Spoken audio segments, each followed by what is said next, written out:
Et bonsoir à tous et bienvenue sur le warm-up sur le groupe Walt Disney World Info, Orlando Info en français et aussi sur la page Les Voyages de Walt. Moi c'est Yann. Warm-up c'est quoi? C'est une émission de moins de 15 minutes qui revient sur l'essentiel de l'actualité de Disney World de la semaine dernière. Et comme on s'est pas vu depuis 15 jours, aussi de la semaine d'avant. On va faire le point sur tout ce qui s'est passé cette semaine. Avant d'attaquer l'émission Twitch, adresse qui défile là, en bas de votre écran, là, tout de suite, là, voilà.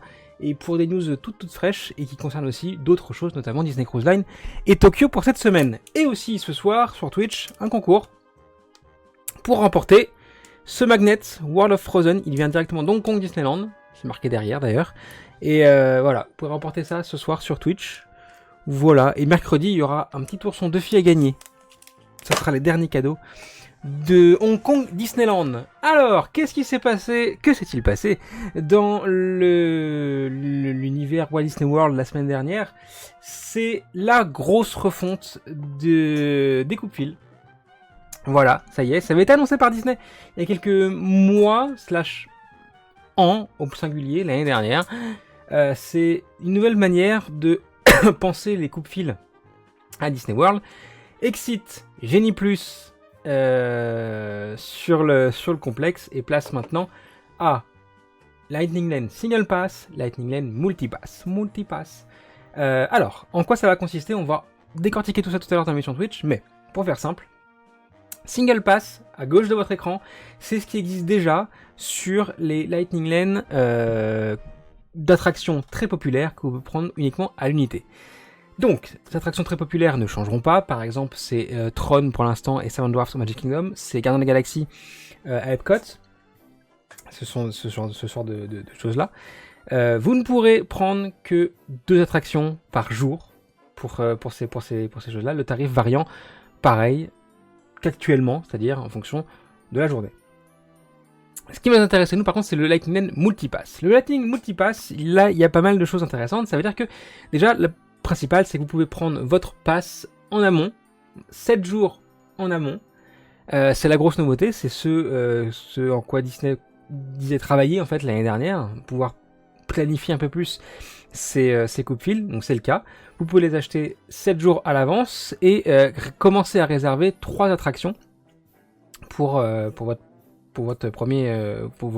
premières expériences. Voilà. Vous pouvez, quand vous achetez cette option, vous pouvez aussi la prendre directement pour 14 jours de séjour. Donc ce qui nous parle, nous, aux visiteurs internationaux venant d'Europe, qui restons pas plus longtemps sur le parc.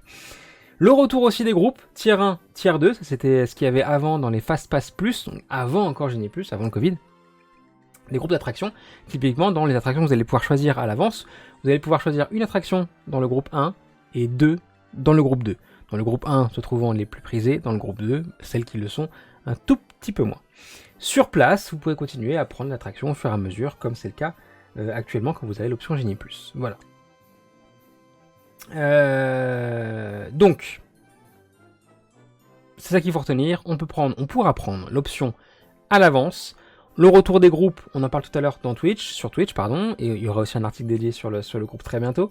Le fait que l'option Hopper, c'est-à-dire l'option qui permet de changer de parc au cours d'une journée, reste et est toujours valable pour ces prises de coupe-fil, donc ça c'est très bon. Voilà, donc pas grand-chose change, que des améliorations pour le coup. Et le tarif, lui aussi, va rester variable en fonction de l'affluence. Voilà, on parle de tout ça tout à l'heure directement sur Twitch. On va se décaler un petit peu maintenant vers le 4 juillet, c'était cette semaine à Disney World. Et alors pour la 2e année consécutive, et c'est assez remarquable, il faut le dire, les affluences sont basses, voire assez basses pour la période. Le 4 juillet a toujours été une période, la fête de la dépense américaine, où les parcs en Floride ont fait le plein. Une des périodes les plus chargées de l'année. Il se trouve que depuis le Covid, c'est une affluence qui baisse au fur et à mesure, et la tendance à l'année dernière où le parc avait son fonctionnement classique confirme ça. C'est plus une saison qui attire autant. Les conséquences sont un peu floues. L'année dernière, c'était plus lié à la météo qui était une météo très très chaude sur la période. Cette année, rien ne l'indiquait. À quoi ça peut être dû, c'est compliqué de savoir. Par contre, quels sont les effets qui vont en résulter, ça peut être un peu plus facile. C'est-à-dire que l'affluence, elle qui reste similairement grosso modo la même sur toute une année, va devoir se reporter ailleurs. L'année dernière, on avait constaté un report massif sur le mois de septembre. Est-ce que ça sera le cas aussi cette année ou pas? À voir. Mais en tout cas, c'est voilà, si vous devez potentiellement planifier un séjour à Disney World pour l'année prochaine par exemple, le mois de juillet, en tout cas la fête de l'indépendance, le 4 juillet, n'est plus pour l'instant une si mauvaise date que ça. À voir ce que Disney compte faire pour faire remonter cette date dans l'influence, parce que c'est comme une grosse période pour le parc avec plein de fêtes. C'est comme si nous, 14 juillet, Disneyland Paris était vide de chez vide, vous voyez. Ce qui sera peut-être un peu le cas cette année quand même. Challenge Bayou Adventure, maintenant, qui se voit ouvert pour les soirées Halloween. Les soirées Halloween commencent dans un tout petit peu plus d'un mois en Floride, à Magic Kingdom. Et il y avait un hiatus sur l'ouverture ou pas de l'attraction. Au début c'était oui, puis après non, et maintenant c'est bon. Disney a officialisé ça. Sur la page officielle de la Mickey Not So Scary Halloween Party, l'attraction sera bien ouverte. On ne sait pas encore comment, fil virtuel, probable, pour l'attraction. Et ou peut-être aussi fil classique ouvert, ce qui n'est pas impossible du tout. On en parlera tout à l'heure aussi. C'était attendu, l'attraction a un bon débit, il n'y a rien qui empêche de l'ouvrir en période classique. Splash Mountain n'était pas ouvert pour la période, je ne sais plus, pour les soirées Halloween d'avant, je ne sais plus. Pas dire de bêtises, je ne sais plus. Mais bon, voilà, ça reste une bonne nouvelle si vous voulez la faire, surtout en plus de nuit, parce que de nuit, le décor est quand même plutôt très très sympa là-bas, donc ouais, on va en profiter. Et enfin, Star Tours Hollywood Studios qui revient enfin à son fonctionnement classique, c'est-à-dire un bogle de toutes les scènes comme on peut avoir nous les Disneyland Paris. Il était en fonctionnement fixe depuis quelques semaines maintenant, quelques mois même. Et voilà, maintenant on revient à une séquence classique, c'est-à-dire des séquences aléatoires pour l'ouverture, pour le milieu et pour la fin. Tel qu'on le connaît nous. Voilà. Si vous hésitez à le faire en Floride, voilà, c'est exactement la même chose que chez nous, parce que chez nous, il est traduit en français, ce qui est un petit plus pour certains. Sinon, c'est exactement la même chose que chez nous. Si vous voulez pas la faire, dirigez-vous directement vers la boutique par contre, parce qu'il y a pas mal de choses qu'on n'a pas à nous, qui sont fortement intéressantes. Voilà. On va passer maintenant à la question de la semaine. Je m'amuse toutes les semaines à choisir une petite question sur le groupe. Cette semaine, la question est celle de Florent. Bonsoir, j'espère que vous allez bien. Oui, très bien. Certains d'entre vous ont déjà participé aux soirées Disney Jollywood Nights ou Mickey Very Merry Christmas Party. Est-ce que ça vaut le prix en attente de vos retours? Alors, c'est justement tout un blog dont on va parler maintenant. Merci Florent pour la question. À savoir que effectivement, les soirées Noël ont été annoncées il y a quelques temps. On va déjà commencer à parler de ce qui va se passer à Epcot pour Noël. Le festival de Noël à Epcot commencera le 29 novembre. Le Food and Wine Festival se terminant un peu plus tôt. Pour se dérouler jusqu'au 30 décembre prochain. Alors, on peut y attendre plein de choses. C'est entièrement gratuit pour ce parc-là. Enfin, en tout cas, compris dans le prix de votre entrée. Vous aurez des petits kiosques avec de la nourriture particulière, du merchandising spécial bien évidemment, les candlelight processionnels qui sont ces espèces de cérémonies avec un maître de cérémonie et des choristes derrière qui vont pouvoir interpréter quelques chants de Noël, etc. C'est très très sympa. Vous pourrez voir effectivement aussi le Père Noël et c'est tout ce qui va vous attendre sur Epcot pendant toute cette période. On a aussi les Very Merry Christmas Party. Ça, c'est les soirées privées du Magic Kingdom pour la Floride. À l'image des soirées Halloween, vous avez exactement la même chose, mais pour les soirées Noël. Là, ça fait pas peur. Les soirées Noël sont plus friendly, on va dire.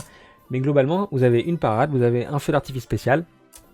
Vous avez des choses à déguster pendant toute votre soirée, des cookies, etc. Du chocolat chaud si vous voulez aussi. Vous avez des marchandises qui est aussi préposé pour l'occasion. Les soirées cette année vont du 8 novembre au 20 décembre. Et les tarifs vont de $169 à $219. Voilà, il y a une augmentation assez importante. Ouais, c'est importante pour certaines dates. En 2023, l'année dernière, c'était entre 159 et $199. Donc, une petite augmentation sympa. Pour les dates, les tarifs varient en fonction des dates. Plus on se rapproche du 20 décembre, ou de Thanksgiving par exemple, qui doit être par là, plus ça va coûter assez cher comme soirée. Voilà. Et puis, à ça s'ajoute aussi, pour la deuxième année consécutive, celle des Hollywood Studios, les Jollywood Nights. Alors, l'année dernière, ça avait été des soirées assez compliquées. C'est la première fois qu'il y avait ces soirées au Hollywood Studios. on va espérer que Disney a appris de ses erreurs, parce que la gestion des flux était quand même assez catastrophique. Donc on va voir. En tout cas, ils ont l'air de proposer à peu près les mêmes choses que l'année dernière en termes de shows, des personnages spéciaux, des shows également spéciaux sur la scène de La Belle et la Bête. Il y a un show sur glace, ça c'est nouveau par contre, voilà, pourquoi pas. Il y a autant de soirées que l'année dernière, donc pas beaucoup, entre le 9 novembre et le 21 décembre, donc un rythme beaucoup moins régulier que celle du Magic Kingdom, voilà, donc si vous voulez privilégier une soirée, celle-ci risque de partir beaucoup plus vite que celle du Magic Kingdom. Et au niveau du tarif, ça donne entre 160$ et 180$, hors taxe bien entendu. On est sur la même base tarifaire que 2023. C'est une deuxième année de test. Voilà, la première année était vraiment un test, vrai test. Ça s'est, on va dire, pas trop mal passé, mais c'était pas encore ça. Là, c'est une deuxième année de test. Si ça marche pas plus que ça, s'ils n'arrivent pas à gérer les problèmes qu'ils ont eu l'année dernière et qui ont suscité pas mal de remboursements de ces soirées pour un certain nombre de visiteurs, il va falloir commencer à penser à autre chose pour les soirées des Hollywood Studios. Pourquoi spécifiquement Hollywood Studios et pas un autre parc? C'est un mystère. Pareil pour Halloween, pourquoi ce parc-là n'est pas concerné alors qu'il pourrait également, comme les Terrific Night qu'on avait à l'époque au Walt Disney Studios. Ça pourrait être sympa. Bonsoir Chaussette, c'est mon chat, regardez. Hop là. Coucou. Coucou Chaussette. Coucou les chats. Bonsoir. Bien. Ça va être l'heure de lancer bientôt l'émission Twitch. Voilà toi. Voilà. Ce soir sur Twitch, on parle Disney Cruise Line, il y a eu beaucoup de news Disney Cruise Line qui sont passées. On parle de Tokyo Disney Resort qui lance une expérience VIP sur le Custodial. Custodial, c'est l'équipe ménage du parc. On va voir ce que ça va donner. Et puis surtout, beaucoup de news Disney World. Et avec le cadeau, voilà celui-là, le magnet World of Frozen, qui est le land qu'on aura nous au Walt Disney Studios dans un peu plus d'un an maintenant. Voilà, c'est ça qu'on offre ce soir. Voilà. Je vais lancer le live Twitch. Hop, c'est parti. Je crois. Là, oui, c'est parti. Non, c'est pas parti. Oh là là, mon Dieu. Hop là, là, c'est parti. Voilà. Merci à tous d'avoir suivi cette émission ce soir. Si vous suivez sur Twitch, on se retrouve dans quelques secondes. Si vous ne suivez pas, je vous souhaite une très bonne soirée, une bonne fin de week-end. Des bisous à tous. À bientôt.